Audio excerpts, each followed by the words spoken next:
So if you're thinking about buying or selling a home in 2024, let's look at a few considerations before we make that final decision. So one of the first things we want to look at is the current interest rate and see how that's going to affect both the buyers and the sellers. If you were able to purchase your home around 2020, 2021, we see that the interest rate was around 2.5% to 3%, somewhere in that area. Whereas right now, we look at our chart, it's getting up to around 7% and above. Now it's coming down, it's like about the 6.5% mark. How does that affect you as a buyer?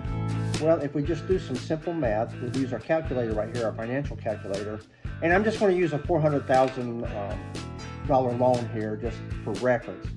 So back in, let's say 2021, if you could have got a $400,000 loan at 3.25%, your payment would have been around $1,740.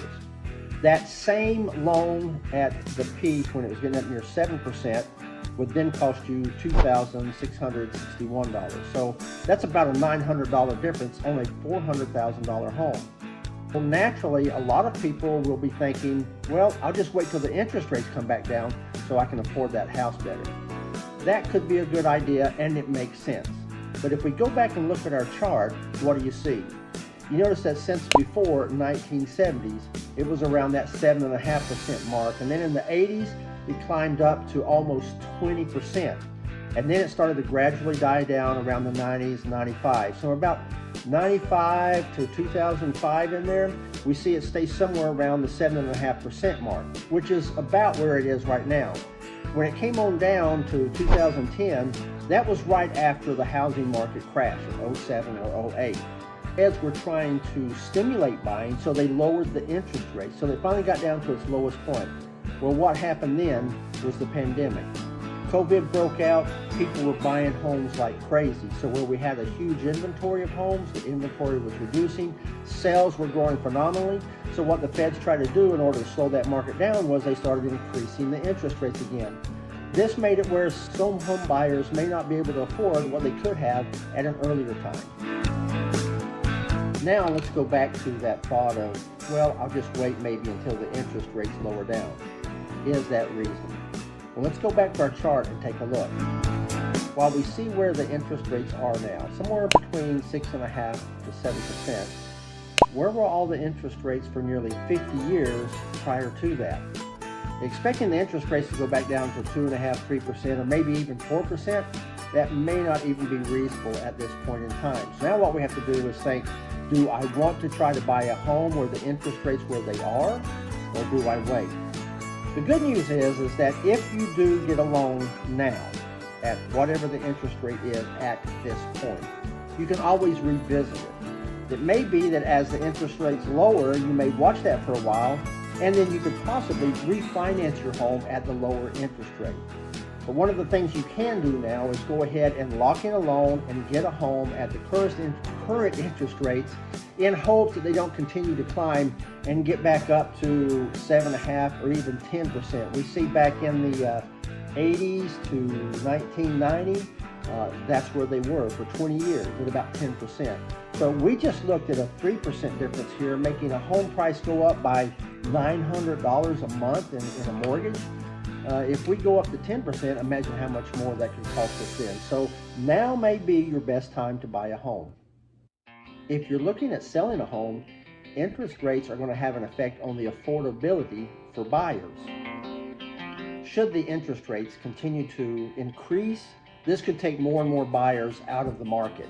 So now may be one of the best times to go ahead and put your home on the market, trying to capitalize not only on the high home values that are now, but also the buyers that are available. Those of us that are old enough and can remember back in 2007 and 2008 when the housing market really crashed, we seen that there was a huge increase in inventory. And as the inventory grew, the prices come down. It's really just economics 101. As there's a lot of product and a little bit of demand, then the prices drop so they can move that product. Here in the Highlands Cashiers area, our inventory at that time, up until recently, we were carrying about 1,200 to 1,400 homes in a month. That was what we had to sell. When everything took off, right after 2020, 2021 in there, that market dropped, or that inventory actually dropped to about 100 homes. That's all we had. Our inventory is starting to increase again. Right now, I just checked this morning, we had 275 homes in our market. As you can see, that is still a far cry from the 12 to 1,400 homes that we had been carrying.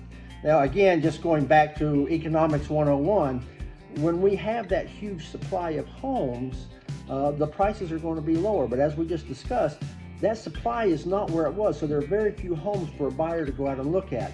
That's going to affect home prices. That, coupled with the interest rates, is going to make the affordability of what you can get as a home buyer now. So what do you do as a buyer? Do you wait until that inventory increases?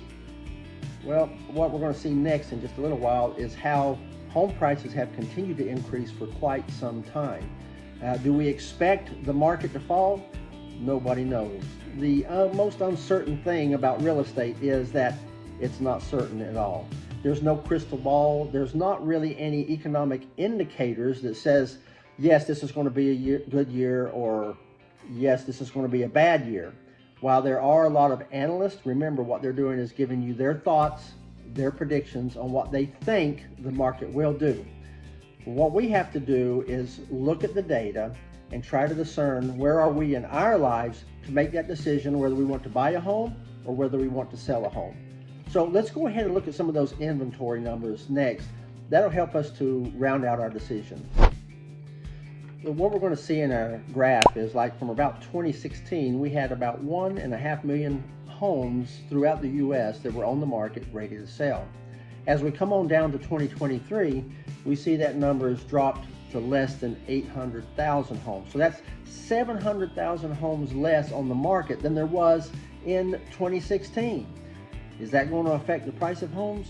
Most definitely. Do we expect that inventory to come back up? Well, we would hope that it would. And there are some indications that there is some rise on the inventory, but overall, when we look at our graph, we don't see any drastic incline on that.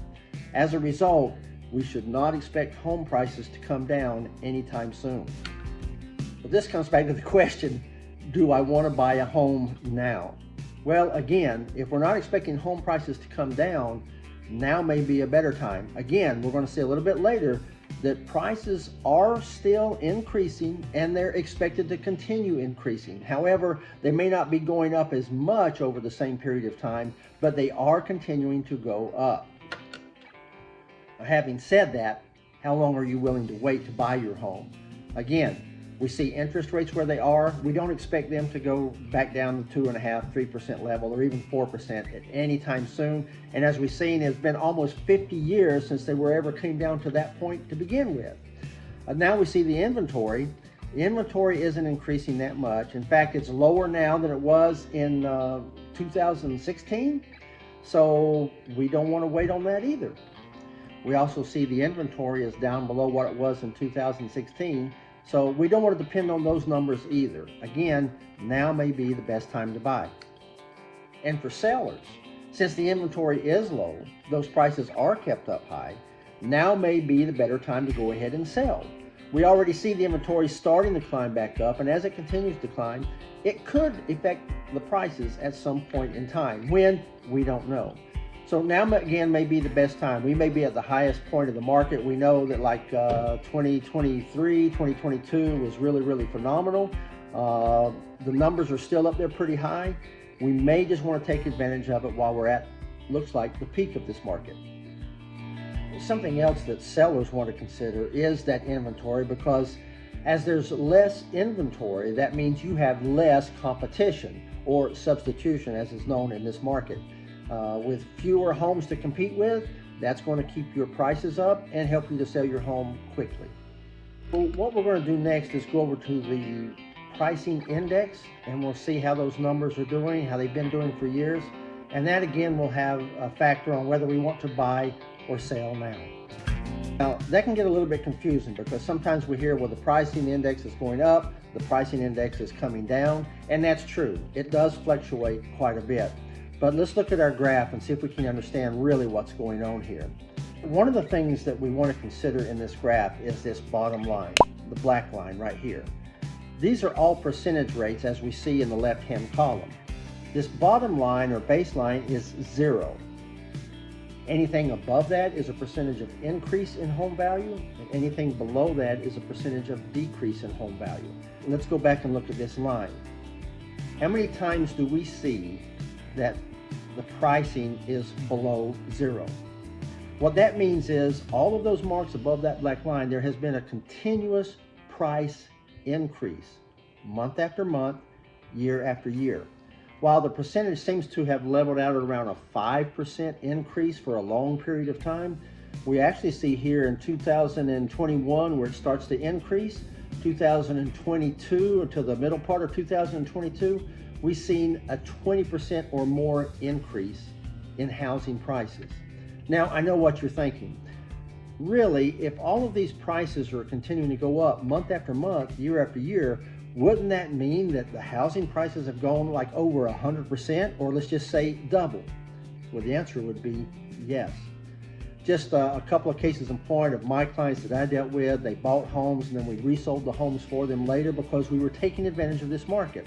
For instance, we had one home they purchased for about $580,000. We sold it through the height of this market for $1.3 million.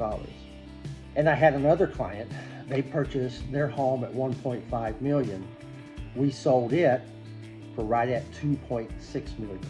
Again, this housing price index, we see the prices have continued to go up month after month, year after year. Even though we see in this area of the graph that the pricing increase dropped, it was still an increase. The prices were still going up. Now they are getting down, you can see, to where back towards that zero mark. So we're looking at housing prices sort of stabilizing where they are maybe for a period of time. How long? We don't know. Do we expect them to drop? Honestly, we do not know. But housing prices are where they are right now. Waiting for a lot of these numbers to change may not be in your best interest unless you're willing to wait for quite some time. If things start to go up, you may have missed your opportunity to purchase at a price that you can afford now. Now, sellers, what are you going to do? Well, you've seen that the pricing has gone up. You've watched and you may have been waiting to say, well, I'm going to see how much it increases before I sell my home.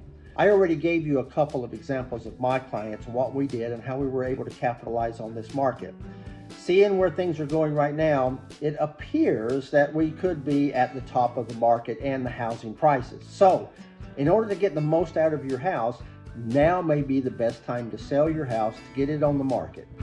So we're kind of starting to get that equalization or flat line in the market. Now, that doesn't mean the market is flat by any stretch of the imagination. It also doesn't mean it's a neutral market. That is to where it's good for buyers and or sellers. Right now, this is still the seller's market. The seller is in the driver's seat, as it were. They can still demand the high prices. So sellers, this is your opportunity. Buyers, you just want to keep an eye on the interest rates. Don't expect them to come down to the lowest levels again. Look at the housing availability, look at the pricing on housing, and see where you think you are in this game. Is this a time for you to step in or not? So where are you? Are you wanting to buy a home? Well, then you need to find a real estate agent that will have your best interest at heart. By that, what he will do is he will give you what's called a CMA, or comparative market analysis, on any home that you look at. It may take him a while to put that together, so be patient. But what the CMA will allow you to do is say, is this house priced properly? Are the people asking too much for it? Or can we negotiate that price? That's where your buyer's agent comes in and helps you. He will also look at the trends like we just discussed and say, hey, here's what's going on. Do you want to wait or do you want to do this now? As for sellers, what do you want out of a real estate agent? Now, do you want one to tickle your ears and give you some high inflated number so that you think, yes, I'll go with this guy because he's going to get me the most for it? That may not be a realistic expectation. What could happen in a scenario like that is the house sits on the market, it doesn't sell, it's not getting many people to look at the house. It's because it was priced too high. And then what an agent will start to do is they may start to lower the price till they hit that sweet spot, as it were, and then more buyers start coming out and looking at your home. That could actually do damage because your home can become stigmatized. Everybody knows it's overpriced, so other brokers just may choose not to show that. Now, what you could do is you could look through several different brokers and get one that's going to give you numbers and realistic values and then look at them and see how much they understand this market, especially a market area. For instance, I live here in Highlands and Cashiers. I've been here since 1975, so I know this market and I know it well. I'm used to the highs and lows. I've been through good markets and I've been through bad markets. A newer agent may not understand a lot of those dynamics. While they have had training, they just may not understand how the market works completely just yet. So you might want to look for an experienced broker. And by an experienced broker, they may have only had their real estate license for a year. Now, you may think they're inexperienced, but how long have they been involved in the housing industry? So there's some different things you want to go in there and consider and weigh. Also, do they know the difference in the type of construction? For instance, the deck may be made out of Brazilian ironwood, which we have in this area, or it may be made out of pressure-treated yellow pine. This can be tens of thousands of dollars of difference just on a deck on a home. So you want a broker that understands the different qualities, finishes, and trades, the different types of homes, from anything from a USDA approved FMHA with 3.5-inch clamshell base to anything with oak trim, 6-inch base, crown molding, wood paneling. And I'm not talking about 4x8 sheets of wood paneling. I mean real tongue and groove. There's a lot of factors. Many brokers just don't have that kind of experience. So talk to your broker, try to figure them out, fill them out. Make sure they're serving your best interest and they will get you the best price for your home. Buyers, same thing. You want a broker that you feel comfortable with, somebody you feel has your best interest, and not just trying to sell you or push you into buying a home. They will tell you when a home is not good or not fit for you. They will also tell you when a home is a good deal.